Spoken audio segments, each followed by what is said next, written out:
बदसूरत लाडली की कहानी। लाडली बचपन से ही पढ़ाई लिखाई में कमजोर थी। रंग उसका काला था। चेहरे की बनावट भी बाकी लड़कियों की तुलना में इतना खास ना थी। ऊपर से भगवान ने दांतों की बनावट भी टेढ़ी मेढ़ी दी थी। जब लाडली छोटी थी तो बचपन में स्कूल के बच्चे चिढ़ाते। बड़ी हुई तो गली मोहल्ले के लोग उसे देखकर मुंह फेर लिया करते। कोई भी उसका दोस्त बनने के लिए तैयार ना था। उसके रिश्तेदार भी कुछ खास उसे पसंद नहीं करते थे।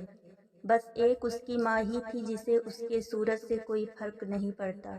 माँ लाडली से और लाडली माँ से बेहद प्यार करती। दुनिया भर की आलोचनाओं को सहने की शक्ति थी माँ लाडली के लिए। जब कोई उसे काली कलूटी बोल देता या जब कोई उसे बदसूरत बोल देता था। जब लाडली को शादी के लिए देखने आए लोग उसे बिना पसंद किए लौट जाते। यहाँ तक कि जब खुद के पापा ही उसे मनहूस बोल देते, तब माँ ही तो थी जो उसे समझाती कि लोगों के बोलने से क्या होता है, तू तो मेरी प्यारी बेटी है। भगवान के किए इतने सारे अन्यायों के बावजूद लाडली जीना सीख गई थी। वह खुश रहना सीख गई थी। जो भी गिने चुने लोग उससे बातें करते उन्हें चुटकुल्ले सुनाकर हंसाया करती और खुद भी ठहाके लगाकर हंसा करती। इसके अलावा एक और बहुत बड़ी खूबी थी लाडली की। उसे गाना गाने में बहुत मज़ा आता था। और न सिर्फ गाना गाने में मज़ा आता था बल्कि उसे संगीत सुनने, सुनाने और सिखाने में बहुत मज़ा आता था। या उसमें अपने आप तो नहीं आया था। दुनिया के ठुकराए जाने के बाद उसने अपना सारा समय संगीत की किताबें, रेडियो और टीवी चैनल्स को समर्पित कर दिए थे। लाडली की तारीफ तो कोई भी व्यक्ति नहीं करता, लेकिन उसकी शेर, शायरी व संगीत की तारीफ वह हर व्यक्ति करता जो उसे सुनता। इस एक गुण की वजह से लाडली अपने आजू बाजू की औरतों में फेमस हो गई थी, क्योंकि जिसे भी संगीत सीखना होता या किसी की शादी समारोह हो तो वह लाडली के पास आती और लाडली भी खुशी खुशी उन्हें सब सिखाती। उसके पास आने वाली औरतें अच्छा गाना सीख जाती, लेकिन लाख कोशिश करने के बाद भी लाडली के गले का वह जादू जो सबको तृप्त कर जाता वह कोई न सीख पाता। लाडली की जिंदगी इन्हीं उतार चढ़ावों के साथ कट रही थी। एक बार फिर से माँ बाप ने जी तोड़ कोशिश कर एक फैमिली को लाडली को देखने के लिए मना लिया था और अगले दिन लड़का लाडली को देखने आने वाला था। लाडली को इस बात की खबर होने पर वह दुखी और गुस्सा हो गई थी कि बिना उससे पूछे पता नहीं क्यों माँ बाप लड़कों को बुला लेते थे और उसका मजाक बना देते थे। माँ ने लाडली को समझाया था कि ऐसा ही होता है, कोई भी बेटी अपने माँ बाप के यहाँ हमेशा नहीं रहती, उसे एक दिन शादी करके जाना ही पड़ता है। अगले दिन लाडली सुबह ही लड़के वालों के आने से पहले ही सज संवर कर कहीं निकल गई थी। उस दिन लड़के वाले घर आकर माँ बाप को बहुत खरी खोटी सुनाकर गए थे। वैसे भी पापा को लाडली पर हमेशा ही गुस्सा रहता था, लेकिन उसकी इस हरकत ने उनको गुस्से से पागल कर दिया। उस दिन पापा ने लाडली का सारा गुस्सा माँ पर उतार दिया था, यह कहकर कि एक मनहूस बेटी को जन्म देकर भी तुम्हारा मन नहीं भरा था, इसलिए उसको लाड प्यार देकर सर पर बिठा लिया है। हमेशा अपनी बेटी के बारे में गलत बोलने वालों से नाराज रहने वाली माँ आज खुद लाडली से नाराज हो गई थी और वह अब लाडली के घर वापस आने की बेसब्री से राह देख रही थी ताकि अपना गुस्सा उस पर उतार सके। सूरज ढलने से पहले लाडली घर लौट आई थी।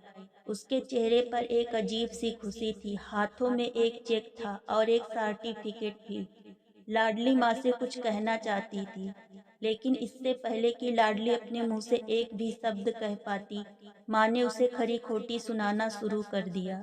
गुस्से में माँ बोलते बोलते इतना कुछ बोल गई कि जिसको लाडली ने कभी सपने में भी नहीं सोचा था। माँ ने कहा, बाकी सभी लोग सही थे, तुम सच में मनहूस हो, तुम्हारी वजह से हर कोई परेशान है। अच्छा होता जो तुम पैदा होते ही मर जाती। यह दिन न देखना पड़ता। गुस्से में बड़बड़ाती और सब्जियां काट रही माँ ने एक बार भी लाडली की तरफ नहीं देखा था। लाडली माँ की बातें किसी पत्थर की मूरत की तरह सुन रही थी।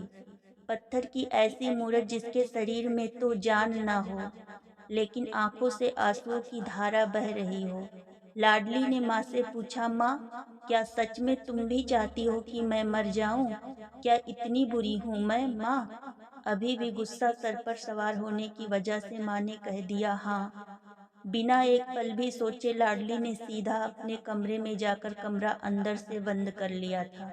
1-2 मिनट बाद गुस्सा थोड़ा शांत होने पर माँ को अपनी गलती का एहसास हुआ, तो लाडली के रूम के तरफ गई। उन्हें पता चला कि लाडली ने रूम को अंदर से बंद कर लिया है।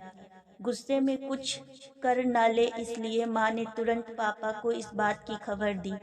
दोनों ने काफी दरवाजा खोलने की कोशिश की, लेकिन जब नाकामयाब रहे तो दरवाजा तोड़ दिया। अपने दुपट्टे से फांसी का फंदा तैयार कर लाडली पंखे से लटक रही थी। ज्यादा वक्त नहीं हुआ था, वह सिर्फ बेहोश हुई थी। माँ पापा ने तुरंत उसे पंखे से अलग किया और बेड पर लेटाया। पापा ने तुरंत डॉक्टर को फ़ोन किया। तब माँ का ध्यान बेहोश पड़ी लाडली के हाथ में पकड़ी एक चिट्ठी और पास ही में पड़े 1 लाख के चेक और एक संगीत सिखाने की नौकरी के लिए कन्फर्मेशन लेटर पर पड़ी, जो लाडली अपने साथ लाई थी। माँ और पापा ने वह चिट्ठी खोलकर पढ़ी, जो उसने अभी-अभी लिखी थी। चिट्ठी कुछ इस प्रकार थी, मम्मी और पापा, मैं जानती हूँ, मेरे जन्म से लेकर आज के दिन तक मैंने ऐसा कुछ भी नहीं किया जिस पर आप गर्व कर सकें। लेकिन मैं आपको बताना चाहती थी कि आज मैं संगीत में नेशनल लेवल कंपटीशन को जीत चुकी हूँ और यह 1 लाख का चेक मुझे प्रथम स्थान आने के लिए मिला था। जजेस को मेरा संगीत इतना पसंद आया था कि उन्होंने मुझे एक संगीत की नौकरी के लिए कन्फर्मेशन लेटर ही दे दिया था। पूरी दुनिया मेरे खिलाफ है। मुझे इस बात का कभी कोई फर्क नहीं पड़ा था और ना ही बाबूजी की कड़वी बातें। मैंने अपने दिल पर जानती थी, बाहर से सख्त दिखते मेरे बाबूजी अंदर से तो मुझे प्यार ही करते थे। प्यार न करते होते तो बिना मांगे मुझे कपड़े, मिठाइयाँ, पटाखे ये सब ना ला कर देते। माँ के प्यार को कोई क्या बयां कर सकता है। मेरी माँ मेरे लिए मेरी सारी दुनिया थी। जब माँ मेरे साथ होती तो मुझे किसी बात की परवाह न होती थी। मेरी माँ मेरी थी, इसीलिए मुझे किसी और की ज़रूरत न थी। मेरी माँ मेरे साथ नहीं है तो मेरी दुनिया मेरे साथ नहीं, इसलिए मैं आज दुनिया को ही अलविदा कहकर जा रही हूँ।